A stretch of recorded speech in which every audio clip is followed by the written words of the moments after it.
Kalidas brothers శ్రావణ వేడుకలు అన్ని రకాల వస్త్రాలు శ్రావణంలో కూడా ఆషాఢం ధరలకే అమ్మకం. ఇది పెద్ద గొడవేం కాదు, చిన్న చిల్లర చేష్టగా అంతే. కొద్దిమంది కాంగ్రెస్ పార్టీకి సంబంధించిన కార్యకర్తలు ఇంత స్ప్రోలో లేని పద్ధతిలో వచ్చి ఏదో చిన్నపాటి చిల్లర చేష్ట చేసేది తప్ప ఇంత పెద్ద ఇదేం పెద్ద ఇష్యూ కాదు. నేను వాస్తవానికి గత ప్రభుత్వం ఏం చేసింది చెప్తా ఉన్నా, ఈ ప్రభుత్వం ఏం చేసింది అన్నప్పుడు గత ప్రభుత్వం ఏం చేసిందో కూడా చెప్పిన.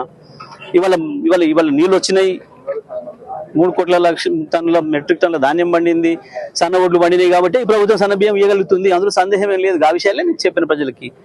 సరే, కొద్దిమంది ఉంటారు కదా పాపం, ఇక వాడు ప్రకటించుకుంటూ వాళ్ళ నాయకుడు ముందట ఏదో ప్రకటించుకోవాలనుకున్న వాళ్ళు కొద్దిమంది ఉంటుంటారు, సహజమైన విషయం. అది చిన్న విషయం కాదు, పెద్ద పనికి వాళ్ళ విషయం లేదు, పెద్ద ఇది కూడా ఏం కాదు. నమస్కారం. వాస్తవానికి మొన్న క్యాబినెట్ అంతా కూర్చొని హడావుడి చేసి ఒక ఆయన ఇంగ్లీష్లో, ఒక ఆయన తెలుగులో, ఒక ఆయన ఏదో భాషలో మాట్లాడిన ఆరోపణల పర్వం ఏదైతే ఉందో అది మొత్తం కూడా కాళేశ్వరం కమిషన్ రిపోర్ట్ కాదు, కాకరకాయ పోర్టు కాదు, కొత్తిమీర కట్ట కూడా కాదు. అది కేవలం కాంగ్రెస్ బీజేపీల ఆరోపణల చిట్టా.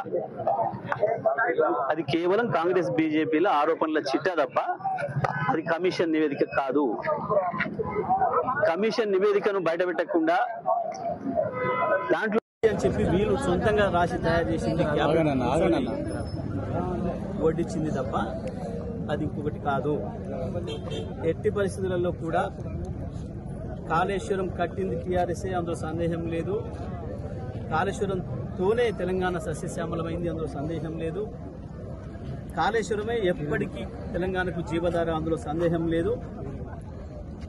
ఈ 2-3 సంవత్సరాలు ఈ దుర్మార్గ కాంగ్రెస్ పాలన, బీజేపీ సమైక్య అందులో ఏజెంట్ల పాలన ఉన్నంత కాలం కొంత ఇబ్బంది పడతారేమో ప్రజలు. కానీ మళ్ళీ తప్పకుండా కేసీఆర్ వస్తారు, మళ్ళీ కాళేశ్వరమే మళ్ళీ మనను బతికిస్తుంది, అందులో సందేహం లేదు. దానికి వాళ్ళ సూర్యాపేట తుంగతుర్తి ఈ తాలూకాలే ఉదాహరణ. కాళేశ్వరం మొట్టమొదటి నీళ్లను తాగింది ఈ భూములు, ఈ సూర్యాపేట జిల్లా భూములు. మొట్టమొదటి ఫలితాన్ని తీసుకుంది కూడా సూర్యాపేట జిల్లా భూములే. తప్పకుండా ఈ ప్రాంత ప్రజలు పెద్ద ఎత్తున దానిపైన పోరాటానికి సిద్ధమవుతున్నారు. ఇది కేవలం ఏదో కేసీఆర్ బదనాం చేస్తామని చెప్పి గత 2 సంవత్సరాల కాలంగా ఏదైతే పైన మోడీ గారి ఆశీస్సులతోని, పక్కన చంద్రబాబు గారి డైరెక్షన్ లో బనకచెర్ల కొరకే ఏదైతే కాళేశ్వరాన్ని పండబెడుతున్నారో, తప్పకుండా ఈ కుట్రలన్నింటినీ కూడా బయట పెడతాం, చీల్చి చెండాడతాం. రేపు శాసనసభలో కూడా తప్పకుండా దీన్ని నిలదీస్తాం. కాళేశ్వరం మంచిగా ఉంది, మీరు అందరు చూసిండ్రు. స్వయంగా నేను దానిపై నిలబడి చూసి మాట్లాడి చెప్పొచ్చినా, మేము చెప్పినాం, మేము ఛాలెంజ్ చేసినాం.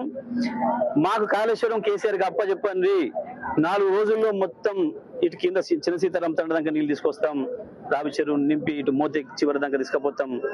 అక్కడ ఎస్ఆర్ఎస్పి పైన కూడా ఇంకా నీళ్లు రాక ఇబ్బందులు పడుతున్నా ఆ ప్రాంతానికి కూడా నీళ్లు అందిస్తామనే మాటను మేము ఏదైతే చెప్పినామో మళ్ళీ కూడా మేము అదే మాట మీద నిలబడి ఉన్నాం. ఎట్టి పరిస్థితులలో కూడా కాళేశ్వరంకి ఇక్కడ చిన్న నష్టం కాలే. కాళేశ్వరం నివేదిక పేరు మీద ఇవాళ కాంగ్రెస్ పార్టీ ప్రభుత్వం చేస్తున్నది మోసపూరిత ప్రచారం తప్ప అది ఇంకొకటి కాదు. అది ఈ పనికి మాలిన వాటికి వీటికి భయపడే దాంట్లో ఎవరం కూడా లేము.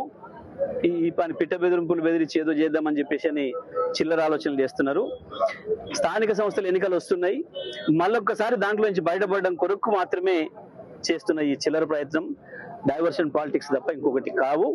కేసీఆర్ గారిని బదనం చేయాలి, కుట్ర చేసి రకరకాల నిందలు వేయాలి, ఈ ప్రచారాన్ని రోజు పేపర్లలో రాయించుకోవాలి, దాంతో తెలంగాణ ప్రజల్ని మళ్ళొకసారి మోసం చేయాలనే ప్రయత్నంలో భాగంగా చేస్తున్న చిల్లర చేస్తే తప్ప ఇది ఇంకోటి కాదు. అది కాళేశ్వరం నివేదిక కానీ కాదు, అది అందులో సందేహం ఏమీ లేదు. ఎన్నికల్లో పోతే బీసీ రిజర్వేషన్ల విషయంలో కాంగ్రెస్ పార్టీ ఇప్పటికీ కూడా మోసం చేసే ప్రయత్నంలోనే ఉంది.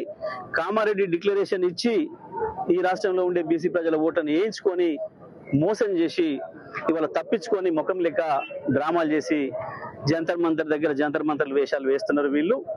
ఇవన్నీ కూడా ప్రజల్ని మోసం చేసే ప్రక్రియ తప్ప ఇంకొకటి కాదు.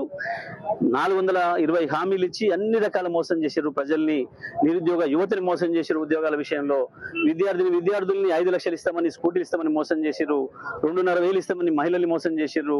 2 లక్షల రుణమాఫీని రైతుల్ని మోసం చేశారు. నెలకి 2,500 ఇస్తామని మహిళల్ని మోసం చేసిండ్రు. 15,000 ఇస్తామని చెప్పి రైతుల్ని మోసం చేసిండ్రు. అదేవిధంగా సన్నగుడ్లకు బోనస్ ఇస్తామని చెప్పి మోసం చేసిండ్రు. అడుగున మోసమే చేసుకుంటూ వచ్చారు. ఉద్యోగస్తులు మోసం చేసిండ్రు. ఇవాళ బీసీలను కూడా మోసం చేశారు. దాంట్లోంచి తప్పించుకోవడం కొరకు వేస్తున్న డ్రామాలే ఇవన్నీ కూడా. ఈ జంతర్ మంతర్ నాటకాలు కావచ్చు, కాళేశ్వరం కమిషన్ రిపోర్టు పేరు మీద వీళ్ళు చేసిన కాంగ్రెస్ పార్టీ నివేదిక కావచ్చు, ఇవన్నీ కూడా ప్రభుత్వం యొక్క నాటకాలు, కాంగ్రెస్ బీజేపీల నాటకాలు తప్ప ఇంకోటి కావు.